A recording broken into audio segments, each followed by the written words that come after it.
One day, I got a call saying my husband had been in an accident. The shocking part wasn't just the accident, it was that he had been with his mistress, and she hadn't survived. My husband, on the other hand, was now paralyzed from the waist down. After the accident, he began demanding that I take care of him for the rest of his life. I couldn't believe it. Was I really supposed to spend my life looking after a man who had been unfaithful to me? My name is Mandy, I'm 32 years old, and I live with my husband Ray and our almost 5-year-old daughter, Lily. I'd taken a break from work when I was pregnant with Lily, but I returned to my job once she started daycare. Between work and raising a child, I stay busy, but my life feels full, mostly thanks to Ray. Ray has always been a hardworking husband and father. He takes good care of Lily and supports us well. Our daily routine was simple but special. We'd have dinner together, and Ray would listen to Lily tell stories from her day once he got home from work. "Daddy, look, I drew a picture at daycare today," Lily would say. "Oh, did you? You're so good at drawing. Lily, maybe you can draw a picture of me next time." "Okay." And Mary told me her family went to the amusement park. "Can we go too?" "Sure, how about we all go next weekend?"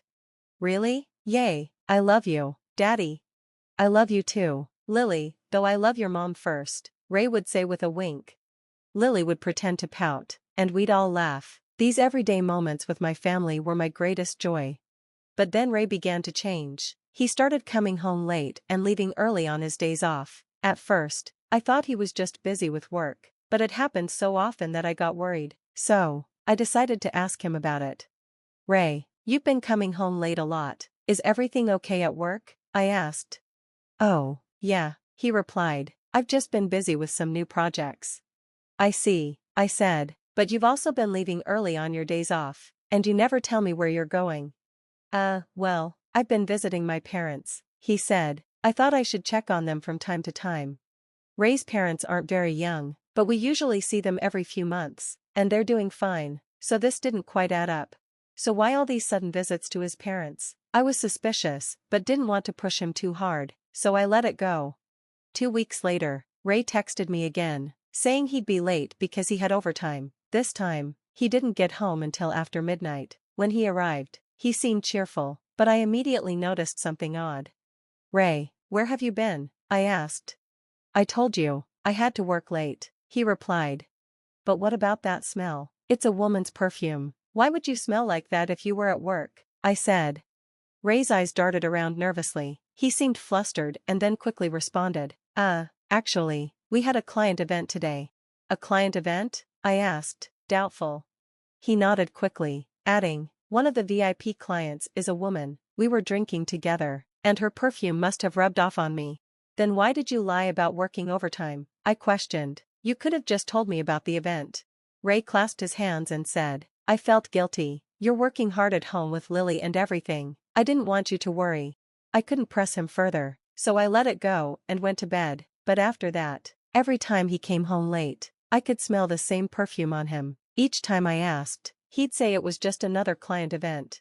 This only made me more suspicious. One day, feeling like something was really wrong, I left Lily with my parents and met up with my younger sister to talk about it. As soon as we sat down at a cafe, I told her everything. "Ray has been coming home late a lot lately, and he always smells like a woman's perfume," I said. My sister looked serious and replied, "Yeah, he's definitely cheating." Hearing it from someone else made me believe it even more, so Ray was really cheating on me.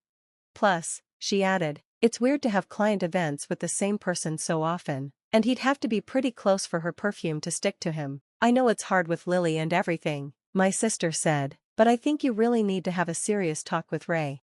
Just then, her tone changed. "Hey, look over there," she said, sounding disturbed. "What's going on?" I asked. "Speak of the devil, isn't that your husband?" she said, pointing. I followed her gaze and saw Ray. Beside him was a young woman, younger than me, holding his arm tightly. The sight was so painful I was speechless. Ignoring my shock, my sister began taking photos of them with her phone. "What are you doing?" I asked, still stunned.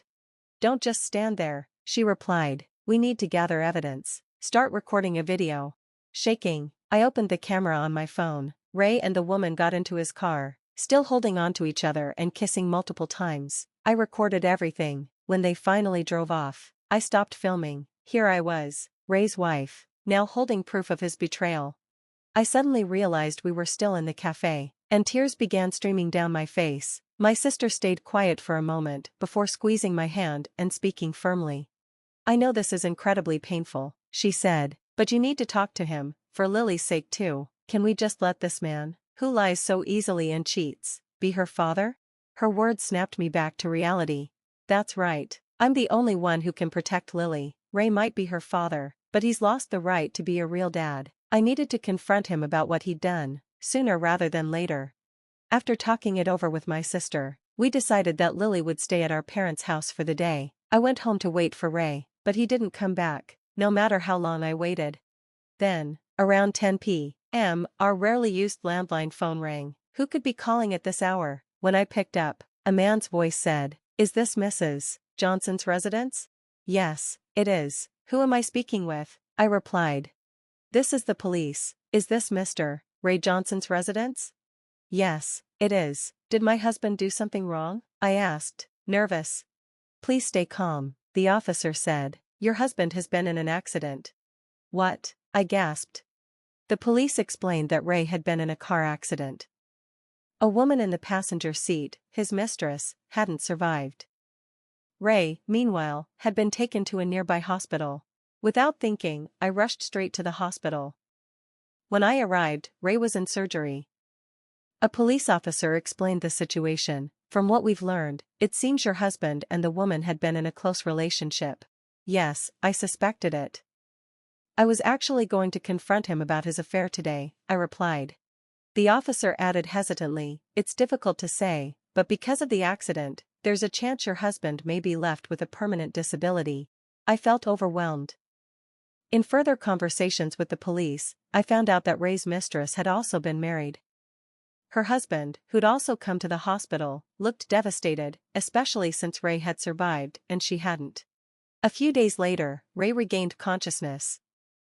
I went to the hospital with my parents, my sister, and Lily. I left Lily with my sister while my parents and I entered Ray's room.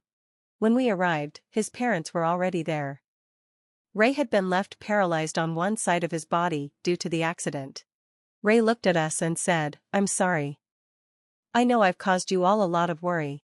Before I could say anything, his parents rushed to his side. "What are you apologizing for?" his dad said. "We're just glad you're alive. Surviving is a blessing." "Yes, Ray," his mom added. "You've always been a good man, that's why you survived." "Thank you, Dad, Mom," Ray said quietly. "I'm grateful I made it." My husband and in-laws were acting like his affair didn't exist. As they celebrated his survival, my worry turned into anger, and I finally spoke up. "Sorry to interrupt your celebration, but Ray, will you divorce me?" "What? Divorce? What are you talking about?" he asked, shocked. "Ray, you got into an accident with your mistress," I replied. "Here are the divorce papers. Just sign them." No, you've got it all wrong," he stammered. "The woman in the car was just a business associate, not a mistress." He was lying, and it was obvious. I decided to tell him everything I knew. "Are you really going to pretend you didn't cheat, Ray? I saw you with her. I watched you two get into the car together," I said firmly. "And no, it wasn't like that," he tried to argue.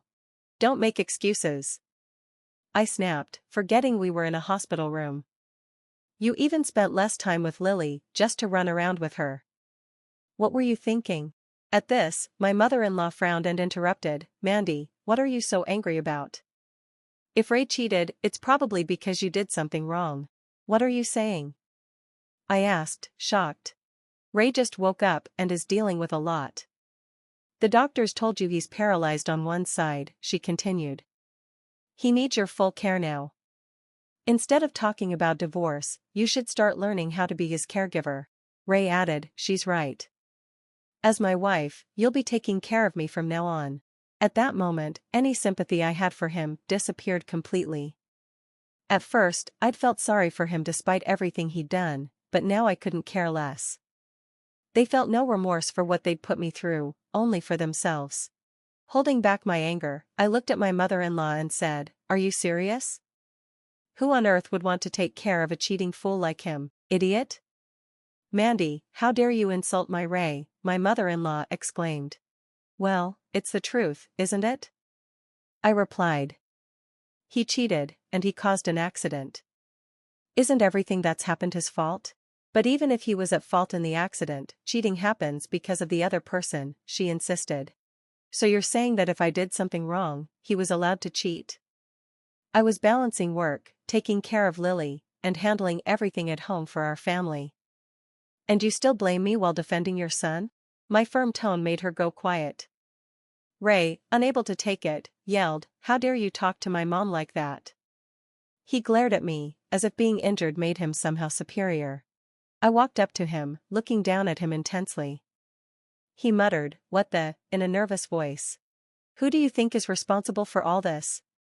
I demanded. Well, this mess is because you betrayed our family by cheating, I said sharply. You even got into an accident with your mistress. Do you realize how foolish that is? The only reason this is all messy is because you suddenly want a divorce, he shot back, still refusing to take responsibility. Feeling disgusted, I finally lashed out, "Grow up, Ray. How long are you going to keep blaming everyone else?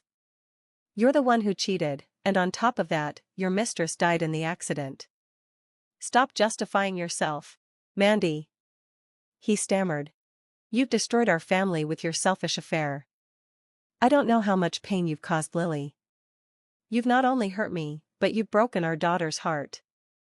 There's no way I could stay married to someone like you. Just live with your consequences. As I turned away, Ray looked shocked and speechless, his face pale. Then, the door opened, and Lily walked in. Lily? How did? Sorry, sis, said my sister, following behind. I took my eyes off her for a second. Seeing Lily, Ray immediately tried to get her on his side. Lily, he said, you wouldn't want Daddy and Mommy to be apart, right? Lily looked thoughtful, then said, if Mommy's here, I'm fine. Ray looked stunned. What? Why? Because Mommy looks sad when she's with Daddy. And that's because Daddy does things that Mommy hates, right? She asked.